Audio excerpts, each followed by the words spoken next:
Apocalipsis capítulo 2, verso 8. Vamos a continuar con esta serie, Cristo y su exaltación.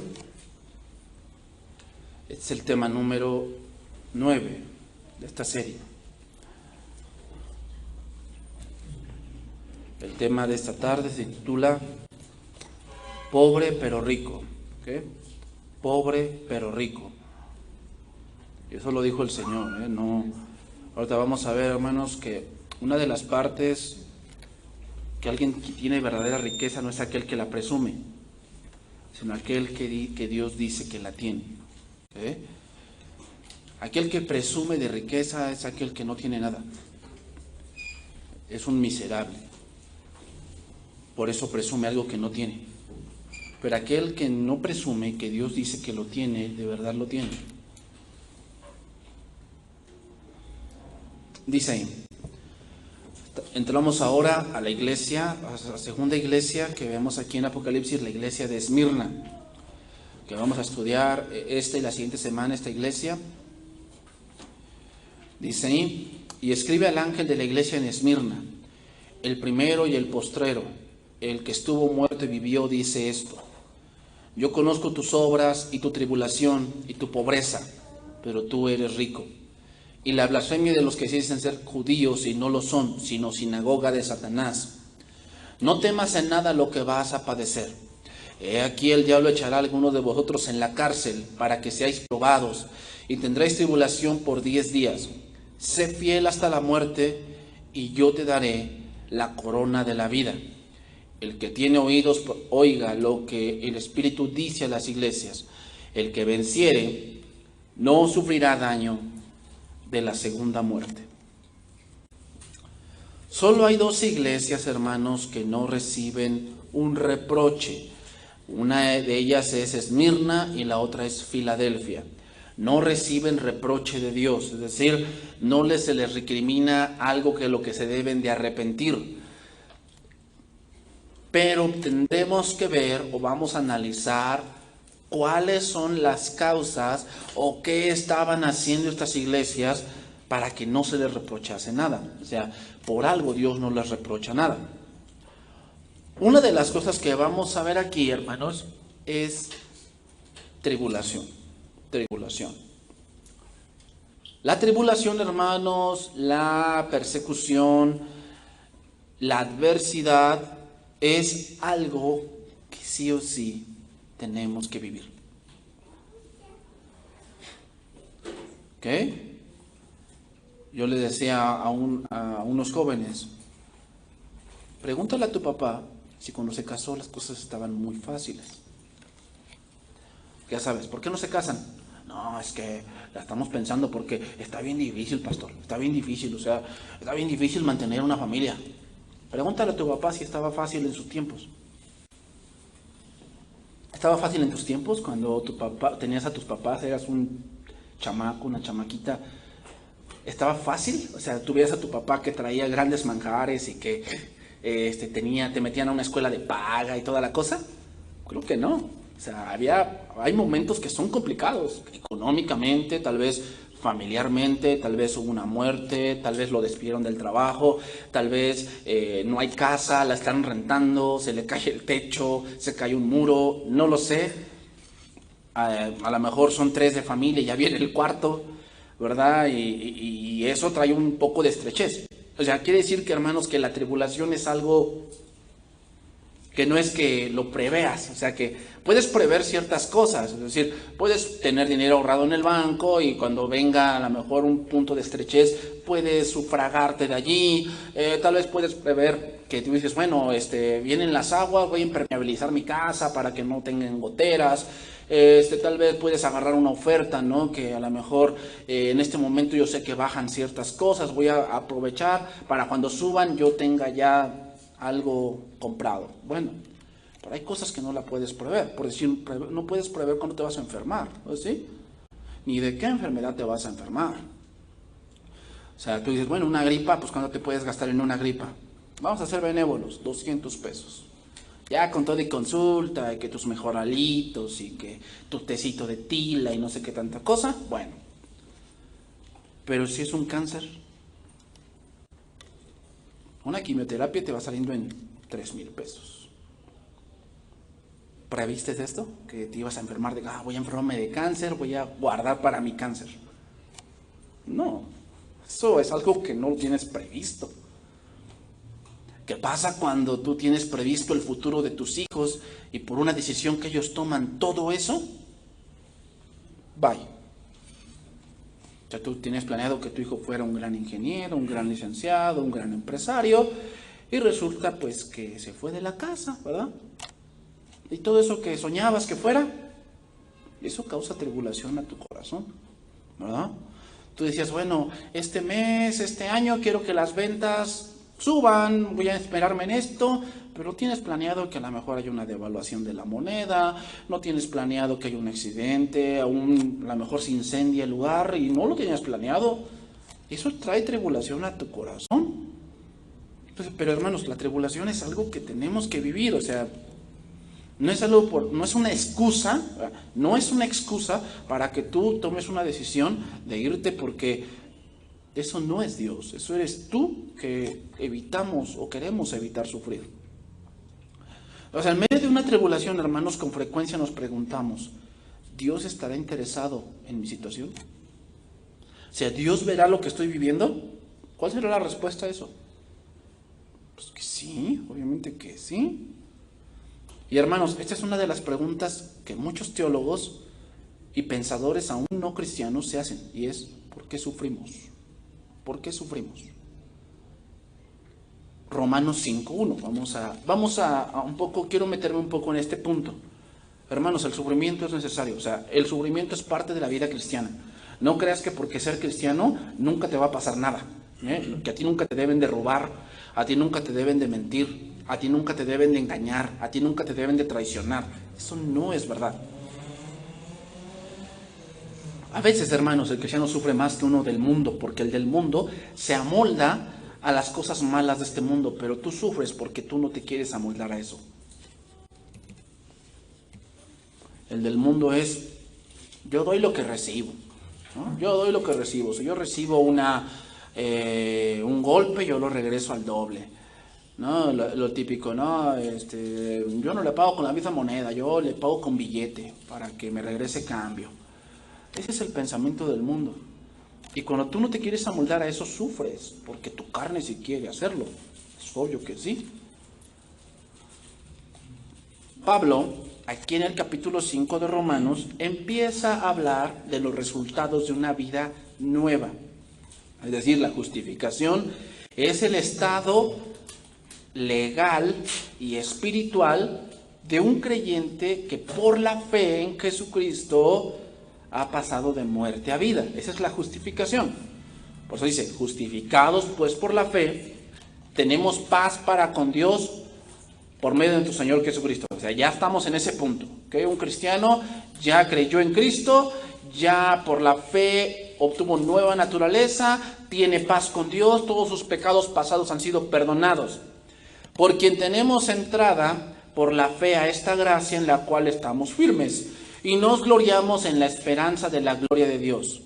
Pero fíjate lo que dice el versículo 3, sigue diciendo que como ahora, después de la justificación, hermanos, empieza un proceso en tu vida de madurez, de cambio, de que tú, esas cosas que has adquirido del mundo, ¿no? Esa manera de pensar errónea, la manera de actuar errónea, tu manera de hablar errónea, tu manera de ver las cosas errónea, tu manera de que no razonas ciertas cosas, Dios las va a cambiar. ¿Y cuál es el método de cambiarlo?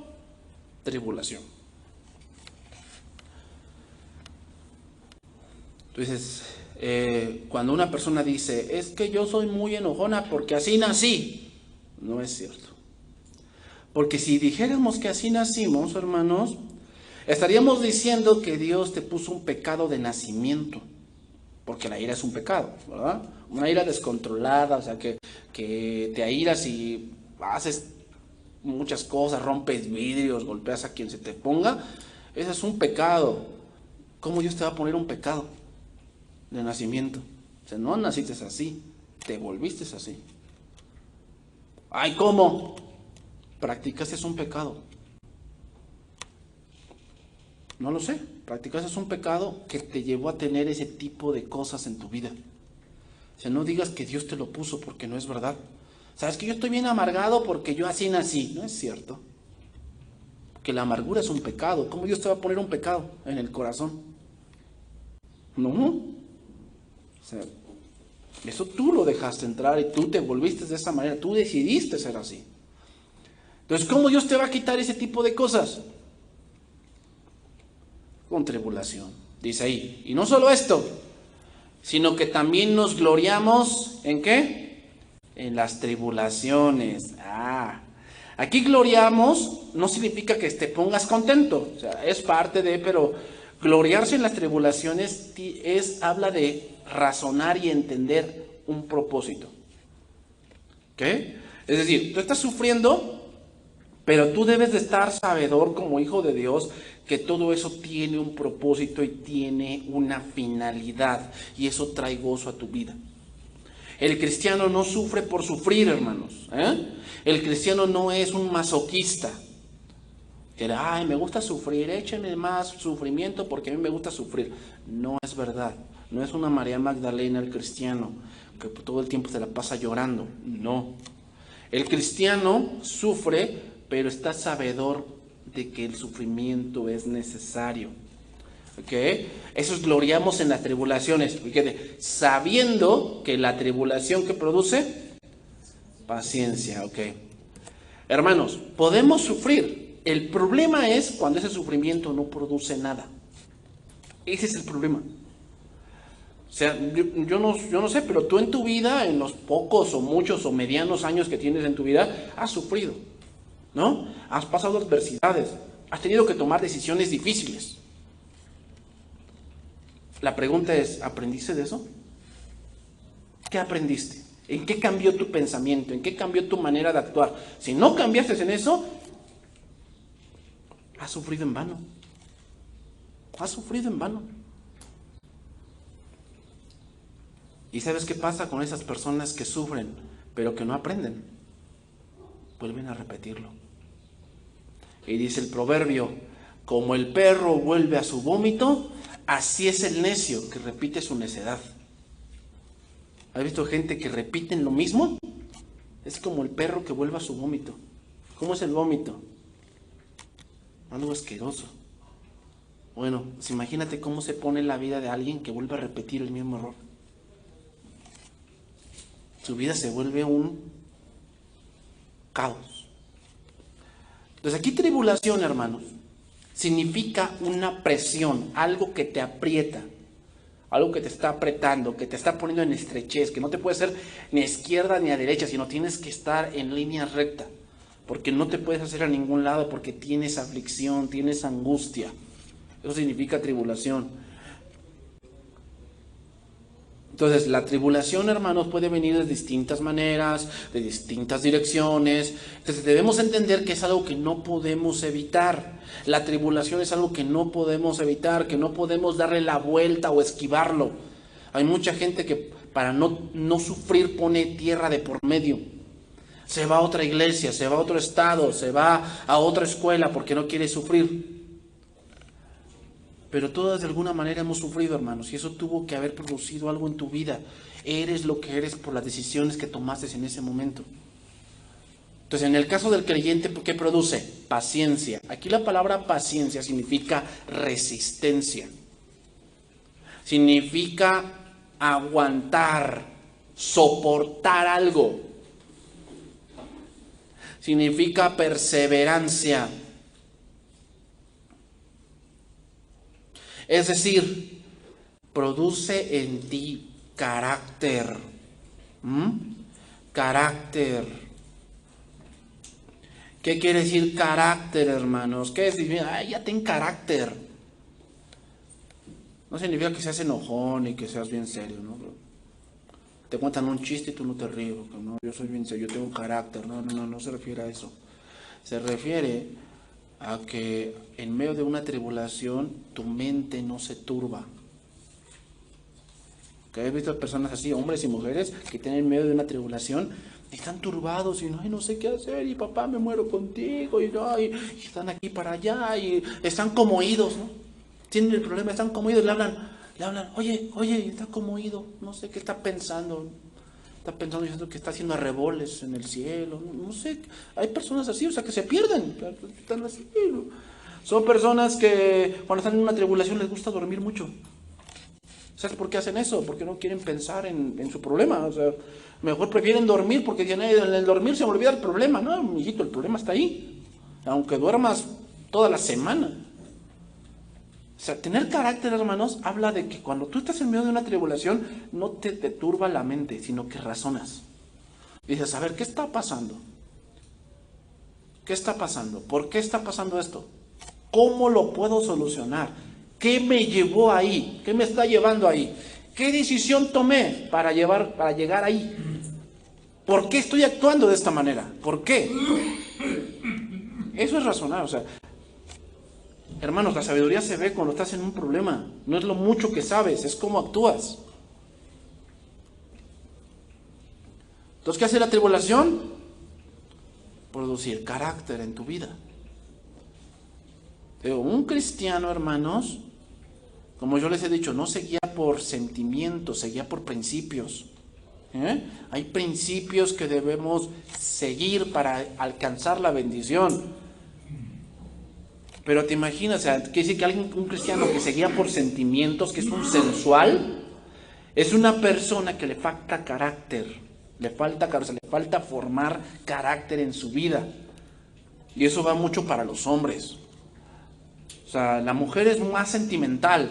Por eso dice la Biblia que debemos tratarla como vaso más frágil, porque ella es muy sentimental. Pero si tú eres así, te falta carácter.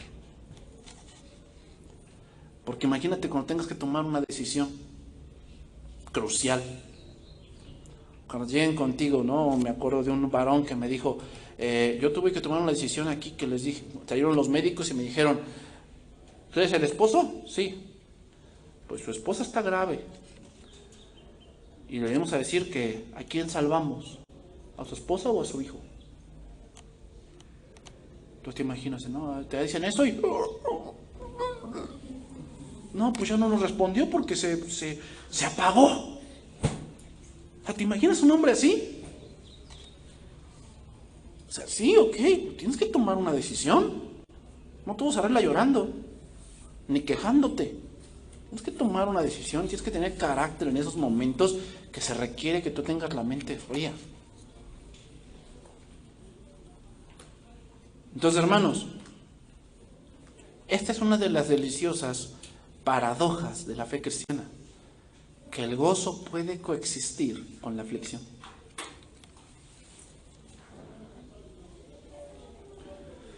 Entonces, ¿quieres tener carácter? ¿Quieres que tú dices, ay Señor, ayúdame a tomar buenas decisiones, que yo tenga una mente centrada? O sea, ahí te va la prueba para que te centres. Lo opuesto al gozo es el pecado, hermanos. No el sufrimiento, Lo opuesto al gozo es el pecado. Nunca podríamos desarrollar paciencia si nuestras vidas estuviesen exentas de problemas. Nunca podríamos desarrollar eso. Por eso en el matrimonio hay problemas, no hay matrimonios perfectos, no existen. O sea, matrimonios que nunca tengan problemas, eso no existe. Porque los problemas son necesarios para que se acoplen, para que se soporten, para que desarrollen paciencia entre ellos dos. Así que no, es que yo no quiero matrimonio porque siempre son problemas, mijito, donde sea. Vas al trabajo, hay problemas. Vas con tu familia, hay problemas. Bueno, hasta contigo hay problemas igual. Contigo mismo. Que no sabes qué comer, si albóndigas o salchichas. No sabes, tienes problemas. No sabes si tomarte el vaso de refresco o el vaso de agua o de frutas. Hay una lucha, tienes problemas, ¿verdad? Bueno, hermanos, cuando Dios nos ve bajo el peso de nuestras pruebas y esperando en Él, ¿qué pasa? Desarrollas paciencia. Entonces la tribulación es necesaria, hermanos. Y yo estoy de acuerdo, hermanos, que sí, tu tribulación hace que pues, te sientas mal, que quieras tener momentos de soledad con Dios, que vas a orar. Sí, hermanos, estoy de acuerdo, sí es verdad, pero te voy a decir algo, el que tu vida sea así, vas a pecar. ¿Mm? O sea, sí, tienes una tribulación, tienes un problema, okay, voy a ponerlo así, a ver, perdiste el trabajo. Y hay hombres que les pega eso, en serio, o sea, les pega, porque siempre han trabajado. El día que dejen de trabajar, pues algo viene en su mente, viene empezar a que soy un inútil, no sirvo para nada, ya soy viejo, mi familia no me va a aceptar, ya que puedo generar, ya mejor que me lleve, ya mejor me muero, soy un cadáver. Sí, se entiende, les duele. Pero tu vida siempre va a ser así. No puede ser. Porque entonces, ¿dónde está Cristo en tu corazón? ¿Dónde está lo que dicen? ¿Te gozas en las tribulaciones? Pues sí, obviamente que sí. Tú siempre has trabajado y dejar de trabajar pues no es algo que tú hayas vivido, pero Dios lo permite para que aprendas algo. Pero si no aprendes nada y te metes en tu miseria, vas a pecar. Porque corres el riesgo de apostatar. Porque piensas que Dios es injusto. Segunda Corintios 4:5. Hermanos, si alguien que fue capacitado en esto en la tribulación, ese fue Pablo. Pablo, ¿qué no sufrió? No, sufrió de todo. Sufrió de todo, hermanos. ¿Y qué te hace pensar que a nosotros no? Mira, como te lo voy a volver a repetir, si al maestro, que no le hizo nada mal a nadie, curaba a todos, los sanaba a todos, les daba de comer gratis, lo traicionaron, ¿qué te esperas tú? Segunda Corintios 4:5. Porque no nos predicamos a nosotros mismos, sino a Jesucristo como Señor, y a nosotros como vuestros siervos por amor de Jesús. Porque Dios, que mandó que de las tinieblas resplandeciese la luz, es el que resplandeció en nuestros corazones para iluminación del conocimiento de la gloria de Dios en la faz de Jesucristo. Pero tenemos este tesoro en vasos de barro. ¿Qué tesoro? Esa revelación, esa iluminación que resplandeció de las tinieblas. Ese tesoro lo tenemos en vasos de barro. Es decir, nuestro cuerpo es algo frágil. Nuestro cuerpo tiene sentimientos, le duelen ciertas cosas. Tienes un punto débil que donde si te pegaran allí te desboronas. Pero dice, para que la excelencia del poder sea de Dios y no de nosotros, que estamos atribulados en todo. ¿Qué? ¿Vamos a estar atribulados? Sí, pero la angustia no puede aparecer. O sea, angustia significa perder la esperanza. ¿Has perdido la esperanza? En tu tribulación, si es así, aguas. ¿Estamos atribulados? Sí, sí. ¿Cuáles son tus luchas, tus tribulaciones? Yo no las sé, díselas a Dios, yo no puedo hacer nada por ti. En apuros, ¿más qué? No desamparados. ¿Te sientes desamparado? De que, ya Dios ya me abandonó aquí. No, ya estoy solito. ¿No es verdad? ¿Sabes por qué piensas así? Porque eres débil, porque somos débiles. Hasta el hombre que tiene un carácter así muy duro, tú le rascas y vas a ver que es de terciopelo.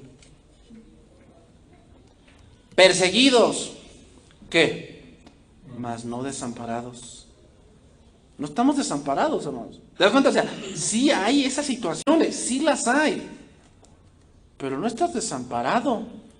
¿Quién te hace pensar eso? Tu carne, tu yo, porque tú no quieres sufrir. Derribados, pero no destruidos. Es decir, ¿vamos a caer? A veces tú dices, el hermano se veía bien firme y cayó en este pecado. Sí, estamos derribados, pero no que destruyas. Dios no va a dejar que tú te destruyas a ti mismo antes, o te disciplina fuertemente o te lleva con él. O sea, si ve que tu salvación se está peligrando, Dios mismo te puede quitar la vida para que no te pierdas. Llevando en el cuerpo siempre por todas partes, ¿qué dice ahí? la muerte de Jesús para que también la vida de Jesús se manifieste en nuestros cuerpos. ¿Qué quiere decir eso? Significa que cada vez que veían a los apóstoles sufrir, veían la fe en Cristo y la gente decía, yo quiero eso que tú tienes. Hermanos, cuando la gente moría en el circo romano, moría cantando. Entonces el público decía, ¿cómo pueden morir cantando si van a morir? Y muchos se decían, yo quiero saber qué tienen esos cristianos que yo no tengo. Eso significa. Porque nosotros que vivimos siempre estamos entregados a muerte por causa de Jesús, para que también la vida de Jesús se manifieste en nuestra carne mortal. De manera que la muerte actúa en nosotros y en vosotros, ¿qué? O sea, mientras ellos sufrían, las iglesias se fortalecían. Mientras tú sufres como padre, ¿no? Trabajando y recibiendo los regaños y tus hijos viven. Pero teniendo el mismo espíritu de fe, conforme a lo que está escrito, creí, por lo cual hablé, nosotros también creemos, por lo cual también hablamos, sabiendo que el que resucitó al Señor Jesucristo, a nosotros también nos resucitará con Jesús y nos presentará juntamente con vosotros, porque todas estas cosas padecemos por amor de vosotros, para que abundando la gracia por medio de muchos, la acción de gracia sobreabunde para gloria de Dios. Por tanto, no desmayamos. Antes, aunque nuestro cuerpo o nuestro hombre exterior se va desgastando, el interior, no obstante, que se renueva día en día. O sea, cuando tú pasas una tribulación, sales fortalecido. Sales fortalecido. Entonces, cuando ves a tu hermano que está pasando por eso que tú pasaste, dices, ay, hermano, o sea, no te agüites, o sea, pues ya pasé por ahí. Y no es quejándote como vas a salir de ahí. Es confiando en el Señor, refugiándote bajo sus alas. Porque esta leve tribulación momentánea produce en nosotros cada vez más un excelente y eterno peso. O sea, cada vez que tú pasas una tribulación, cada vez que tú pasas una dificultad, cada vez que vences en fe algo, te pareces más a Cristo. Tu carácter cambia. Cuando te dicen, ay, hermana, a mí me gustaría ser como usted, así, que soporta, que le hacen una grosería a usted, así. ¿Sabes cómo logró eso? Pregúntale por cuántas tribulaciones ha pasado. Cuántas cosas ha vivido que ha tenido que llorar en silencio, pero confiar en Dios. O sea, nadie nace así. Nadie nace así, bien paciente, bien amoroso, perdonador, soporta, anima. Nadie nació así. Nuestra naturaleza no es esa. Necesitamos ser formados. No mirando nosotros las cosas que se ven, sino las que no se ven, pues las que se ven son temporales.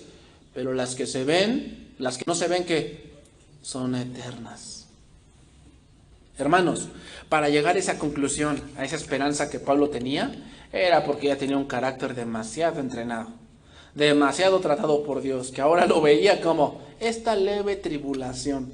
O sea, a ver, Pablo, naufragar, ¿es una leve tribulación? Es leve. Ser traicionado por alguien que comió contigo, ¿es una leve tribulación? Es leve tribulación. Oye, ser perseguido por tu familia, ¿es una leve tribulación? Yo me siento bien mal. Es una leve tribulación. ¿Cómo llegó a esa conclusión Pablo? El entrenamiento. Tanto había sufrido que ya todo lo veía leve.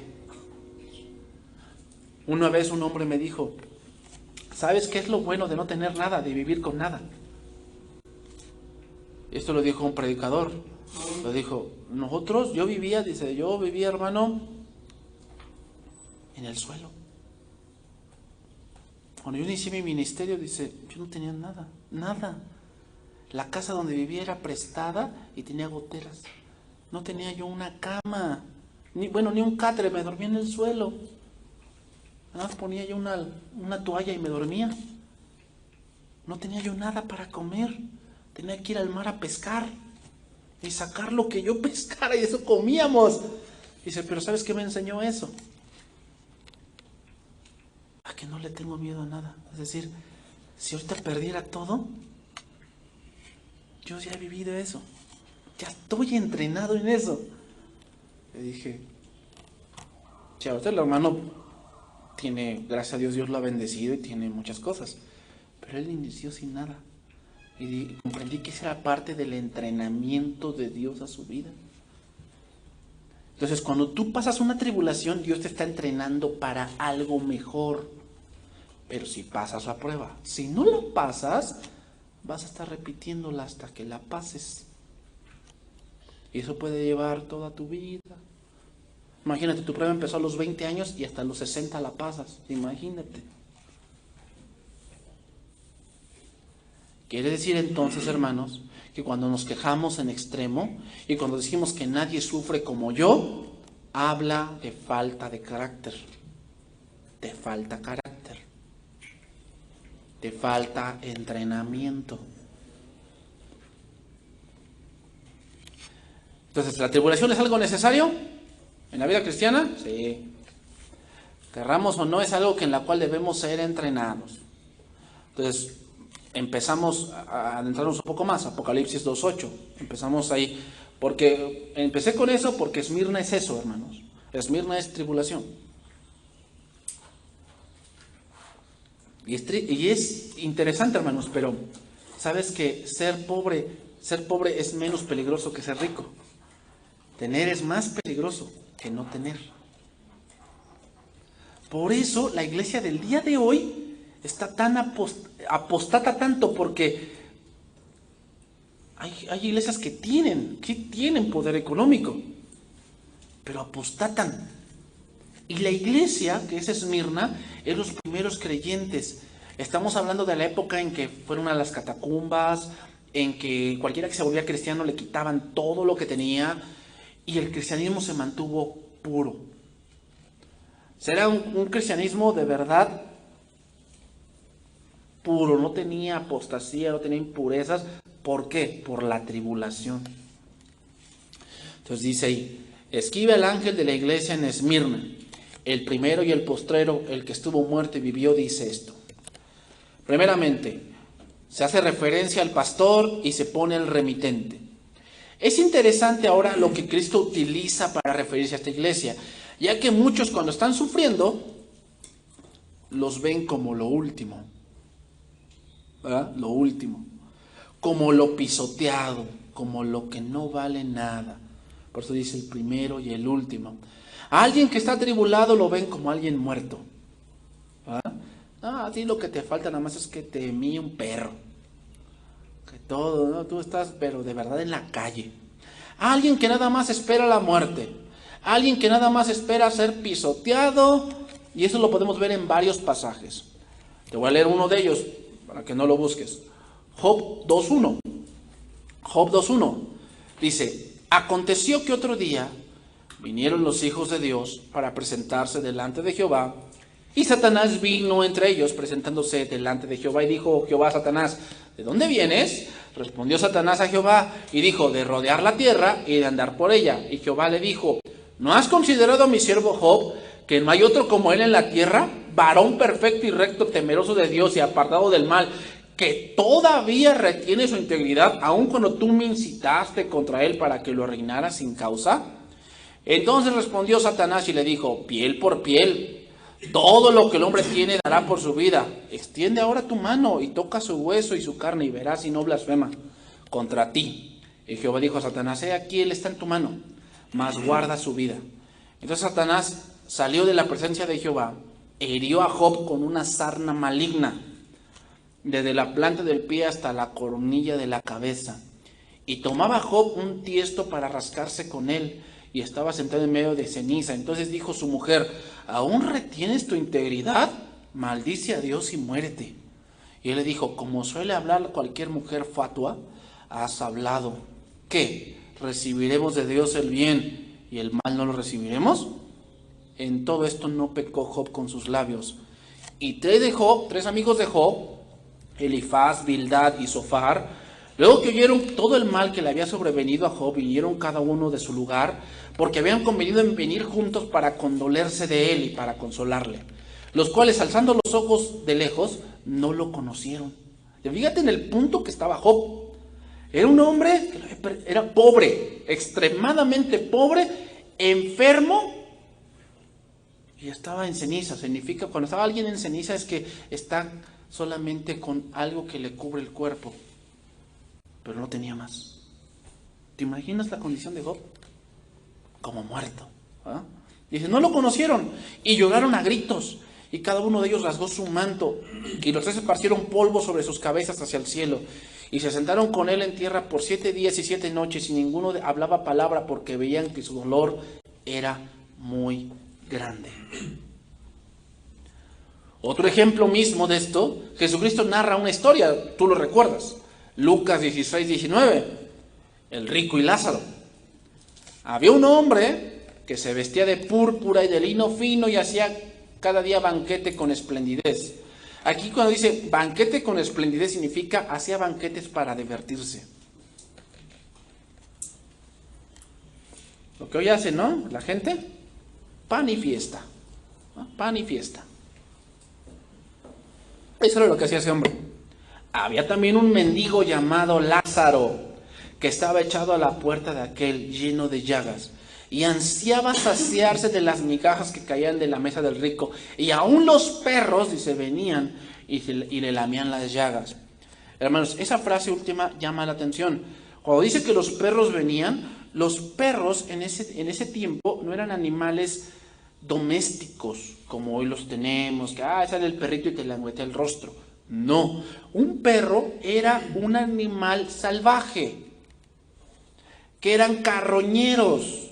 Se les aventaba desperdicio desde el muro en una parte y venían los perros a comer el desperdicio. Entonces, cuando dice que un perro venía y le lamía, ¿qué quiere decir? Que varias de su carne estaba gusanada. ¿Cómo estaba Lázaro? Como muerto. Por eso Jesús dice, el que estuve muerto, mas ahora vivo.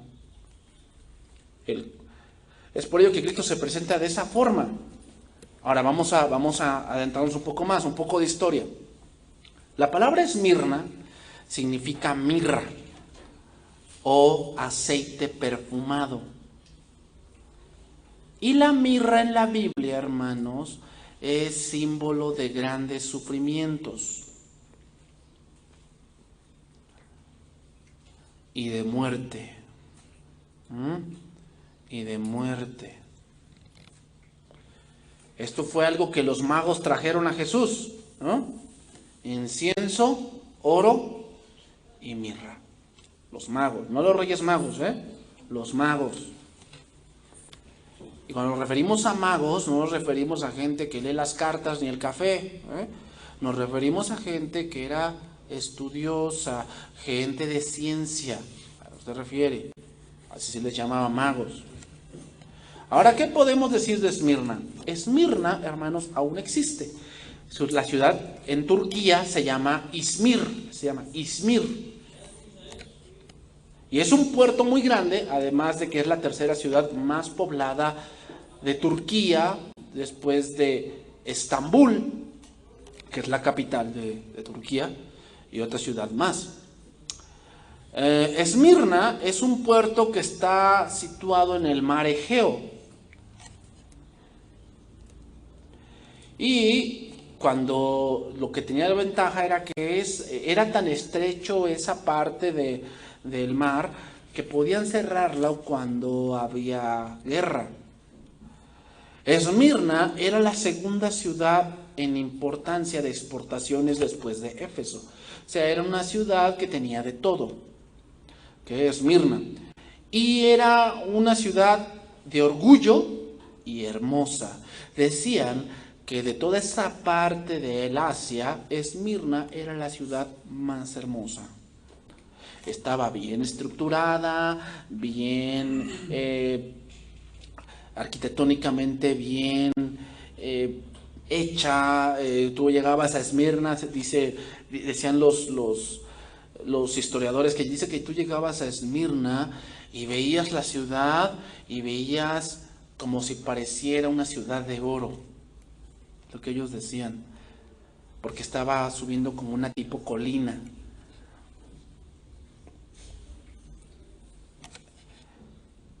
Esmirna fue destruida por un terremoto. Y fue destruida, pero el César Marco Aurelio la reconstruyó. Esmirna tenía un gran estadio y una biblioteca que era la más grande de Asia. Era una cuna del conocimiento y de la ciencia, Esmirna. Se dice que allí nació el gran historiador Homero, en Esmirna, un gran poeta épico de griega. Tenía una famosa vía llamada la Calle de Oro, que subía un monte llamado el Pago. Dice que cuando tú llegabas a ese monte, era de tal manera el camino llamado el Oro que parecía un collar de una diosa. Y cuando llegabas arriba del monte Pago, había un gran templo que era dedicado a la gran ciudad Roma. La llamaban la diosa madre, así le llamaban. Y también había otro que era Zeus. Más adelante esta ciudad fue conquistada por Roma, pero Esmirna tuvo un gobierno autónomo, aunque era conquistada. Pero lo que tenía Esmirna es que era una ciudad tremendamente hostil con los cristianos. Era muy hermosa, lleno de mucho conocimiento, bien arquitectónicamente bien diseñada, toda la cosa, pero hostiles con los cristianos. Un moribundo de Esmirna, un martirizado, fue el discípulo de Juan, Policarpo. Policarpo murió viejito y murió quemado en la hoguera. Un hombre de mucha oración y considerado uno de los padres de la iglesia, Policarpo. El martirio de Policarpo está registrado en un libro llamado Los Padres Mártires de la Iglesia. Ahí puedes leer tú cómo fue martirizado, porque él se negó a reconocer al César como Señor, como el Curios. ¿Ok? Entonces, versículo 9. Yo conozco tus obras y tu tribulación, pero tú eres rico. Hermanos, ¿será que Dios mira nuestra tribulación? ¿Será que Cristo ve nuestras necesidades? ¿Será que Cristo ve tus lágrimas y miedos? Salmo 56, versículo 1.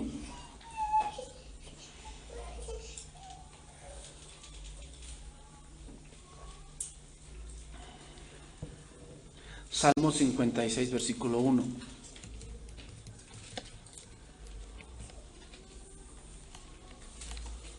Entonces aquí entiende algo, hermanos. Cuando viene una tribulación a tu vida, jamás va a querer Dios que te alejes de Él. Jamás. Eso lo hace tu carne, porque tu carne no quiere sufrir.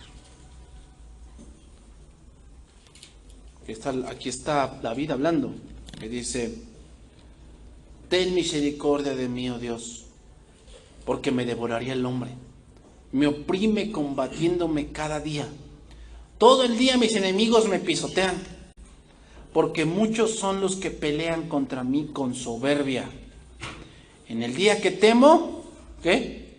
Yo de ti me aparto. ¿Así dice? Entonces, ¿por qué lo hacemos? El día que temo, pues ese día no vengo. Es inverosímil, es en serio. En el día que temo, yo en ti confío. En Dios alabaré su palabra. En Dios he confiado. ¿Qué dice ahí? No temeré. ¿Qué puede hacerme el hombre? Todos los días ellos pervierten mi causa. Contra mí son todos sus pensamientos para mal. Se reúnen, se esconden. Miran atentamente mis pasos, como quienes acechan a mi alma.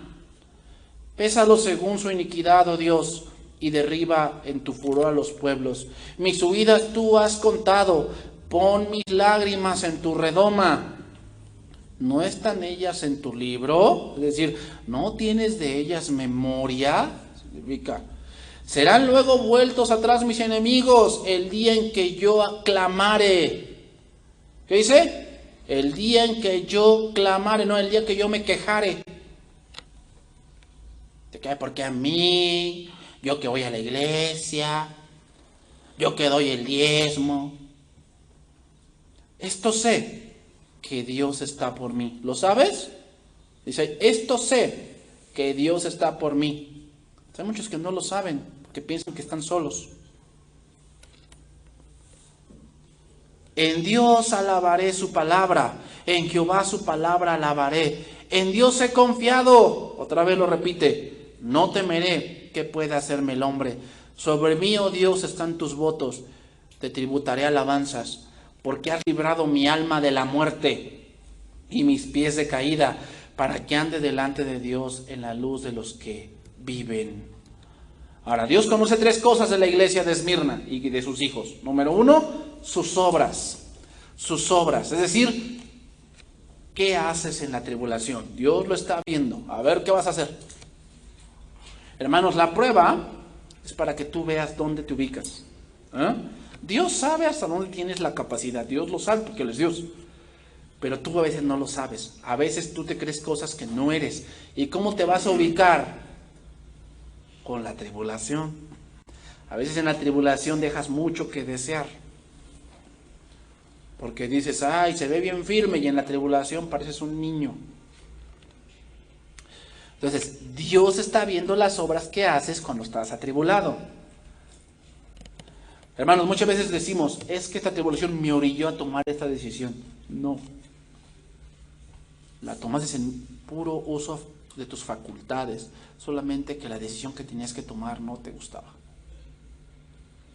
Tenías que dejar algo, tenías que abandonar algo, tenías que decirle no a algo y eso tú no lo querías.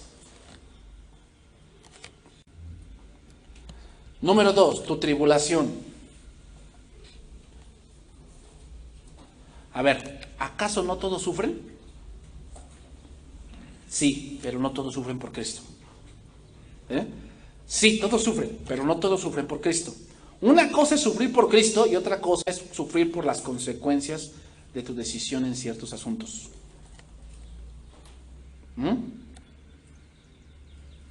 Sin duda una tribulación que viene por ser fiel a Dios, Cristo la ve, la alaba y la recompensa. Mateo 5:10. Bienaventurados los que padecen persecución por causa de la justicia, porque de ellos es el reino de los cielos. Bienaventurados sois cuando por mi causa os vituperen y os persigan y digan toda clase de mal contra vosotros mintiendo.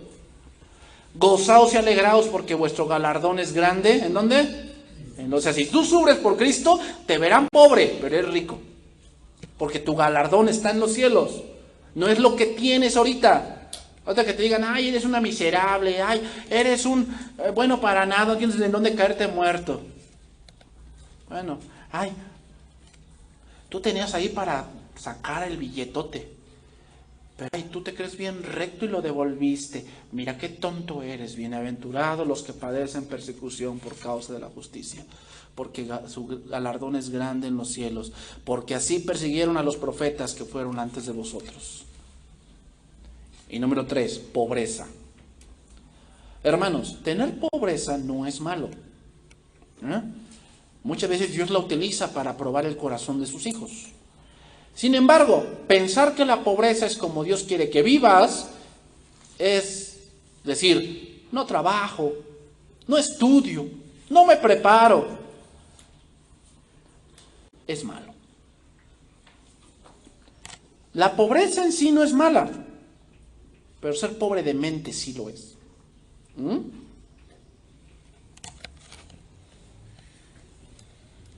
Porque tener un pensamiento pobre es condenable. Mira, dice, te voy a leer algunos proverbios sobre esto. Proverbios 28:6.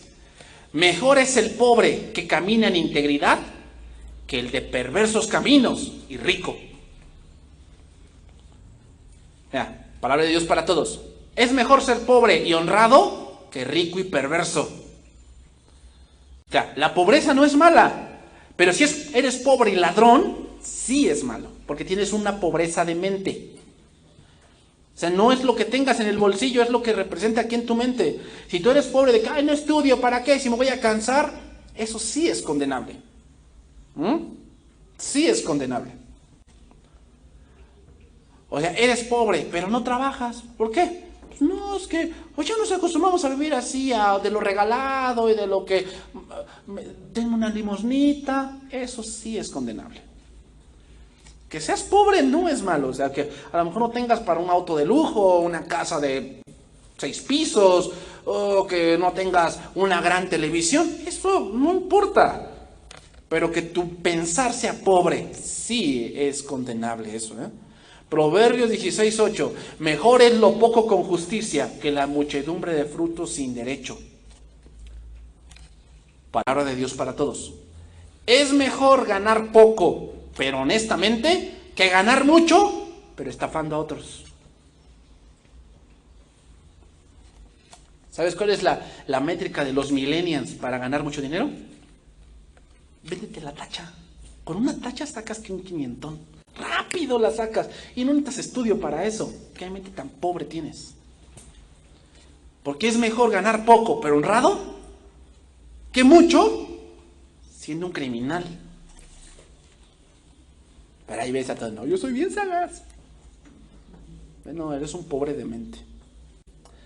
Proverbios 15:16. Mejor es lo poco con el temor de Jehová que el gran tesoro donde hay turbación. Mira, dice lenguaje actual. Más vale ser pobre y obedecer a Dios que ser rico y vivir en problemas. O sea, ¿por qué tienes dinero pero te andas escondiendo? No, ahí viene la poli. No, guarda todo. Guarda el guachicol, ¿no? Guarda el guachicol, porque nosotros nos robamos de la gas. No, guarda toda la fayuca, porque todas las teles son robadas, porque las vamos a vender. O sea, más vale ser pobre y obedecer a Dios que ser rico y vivir en problemas. Traducción viviente. Más vale tener poco con el temor del Señor que tener grandes tesoros y vivir lleno de angustias. Digo, ser pobre no es malo. Lo que es malo es ser pobre de mente. Que no quieras esforzarte. Toda buena causa requiere un esfuerzo. Y tú, no, ¿cómo es la manera, no? La mujer pobre de mente es, me busco un hombre que me mantenga, que sea ricachón. Qué pobre de mente eres, de verdad. Y hay hombres así, me voy a buscar una mujer que me mantenga. Qué pobre de mente. No es malo que seas pobre. Lo malo es que tengas ese tipo de pensamientos. Que casarte con un rico es la solución. Mira, nada más. Es como aquel que piensa que se va a sacar siempre la lotería, ¿no? O sea, a duras penas tiene para comer, pero lo ves comprando cachitos. Entonces, o sea, no seas pobre de mente, mejor trabaja. Oh, pero así es la gente el día de hoy. Quiere ser millonaria de un día para otro. ¿Sabes de dónde viene eso? De una pobre manera de pensar. Entonces, pues ser pobre no es malo. Lo malo es que piensas que lo vas a solucionar de un 2x3. Y podemos poner muchos pasajes, hermanos, muchos pasajes, donde sí no es malo ser pobre, sin embargo, pensar de una manera pobre sí es malo. Entonces llegamos aquí a una conclusión, para ir terminando. Casi siempre la aflicción y la pobreza van de la mano. ¿Sabes? Cuando hay tribulación hay estrechez.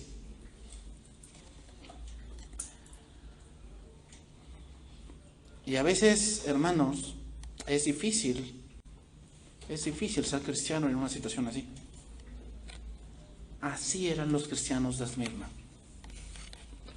Estaban siendo aprisionados, atribulados, la gente no los quería, no les daba trabajo, se volvían cristianos y les quitaban todo, nada más tenían para la comida, para beber hoy y mañana quién sabe.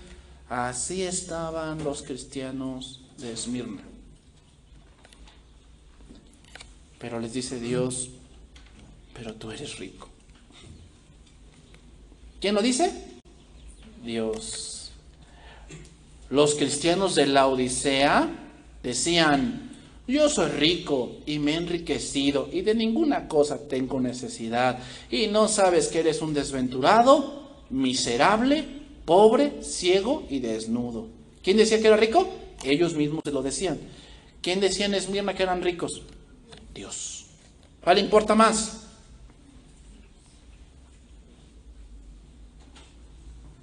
Ah, pero le quieres demostrar al de enfrente que tú sí tienes. No es necesario. No es necesario. ¿Tienes a Dios? Lo tienes todo. Sí, ahorita tal vez no puedo darme esa vida. No puedo. No sé cuándo pueda. Pero si puedo, bien. Y si no, bueno, ya vendrá el momento. Así que debemos dar cuentas de algo, hermanos. Y es que una cosa es lo que se ve o lo que ve el hombre y otra cosa es lo que dice Dios. Si Dios dice que ellos eran pobres, en verdad lo eran, pero eran ricos. Ahora aquí surge una pregunta. ¿Por qué Dios no los volvía ricos? A ver, ¿pues no eran pobres? ¿A poco Dios no podía hacerlos ricos? O sea, digo, hello, Señor. O sea, a ver, si tus hijos están padeciendo y no tienen para comer, ¿por qué no les das un negociazo? Para que coman hasta saciarse. ¿Sabes por qué no hizo eso Dios? Porque ya lo eran. Ya lo eran ricos. Por eso, hermanos, es mejor ser pobre, pero con temor, que rico y malhechor. Es mejor ser pobre y con temor que ser rico y malhechor. Hermanos, las riquezas, esas no se buscan, esas te llegan. ¿Cómo? Así lo dijo el Señor. Si tú guardares mis mandamientos y anduvieres en ellos, no desviándote, sino que guardares mis preceptos y mi ley y me honrares, y no te olvidares de Jehová tu Dios, estas bendiciones vendrán a ti y te perseguirán. O sea, ¿qué quiere que te perseguirán? Y te alcanzarán, dice. O sea, todavía no te llega, todavía estás disfrutando esto y te llega otra cosa. ¿Por qué? Porque así es Dios. Las riquezas no se persiguen, ellas te llegan cuando tú eres obediente. Pero ahí ves a todos esmerándose por tener, por demostrarle que yo sí puedo. Pueden ser ricos en el mundo, pero miserables con Dios. Entonces es mejor ser pobre y con temor que rico y malhechor. Entonces podemos ser pobres, hermanos, sí, a lo mejor nada más tienes para una torta y un bolillo y ya, ¿no? Ya. O sea, de que, ay, pues hoy vamos a cenar un bolillo con una oblea de una torta de escuela, ¿sabes cuál es esa? Nada más es el bolillo, el jamón, una pizca de aguacate y va para adentro. Qué bueno, está bien. Tenemos esto, pero tenemos a Dios. Que a vivir comiendo caviar y ser un malhechor. Hermanos, aquí no importa si eres pobre, tal vez sí, no tienes mucho, pero conoces a Dios. Entonces eres rico. No por lo que el mundo dice, sino por lo que Dios dice. Que Dios bendiga su palabra, hermanos.